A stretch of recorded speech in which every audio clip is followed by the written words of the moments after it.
wuxuu qaraabadaydii ka qabriga ku jira soo hadlay wuxuu leeyahay qaraabadaydii waa iska kay agmar maraya waxaana la moodaa inaanay garanayninba kaanahum laa yacrifuuni sida ilaaween markiiba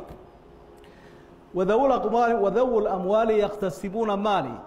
kuwii xoolaha lahaa xigtadayda ahaa un baaba intaydii kala qaatayba wax dhaxalaydhaa bay sameeyeenoo waa lala kala tegayba intii aan ku tabcayeen ku dhidideen ku hawshooday walaa ya'luuna an jaxadu duyuuni hadday doonaanna dayntaydii baaba iska diidayaan oo odhanaya inta dafara war waxba dayn laguma lahayne dumadiisa wuu safayn jiray horta naga taga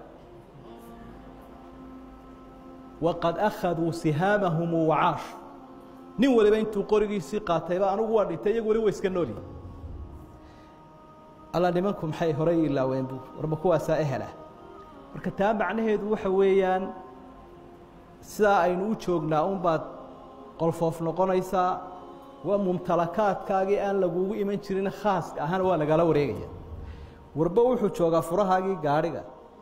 iyo furihii qasnadda iyo kabihii iyo dharkii kabarhka intii marka lala wareego ee dad qaataan ha iga taabanina ohan jir arrimaha layguma yimaada aniga furayaashaydaas khaas bayin waa la qaatay kabihiina waa la gashaday waxaaba warba joogaaba islaantii kuu goonida ahaydna markuu mid iska guursadaba subxaan allah horidaadii ku khaaska ahaydna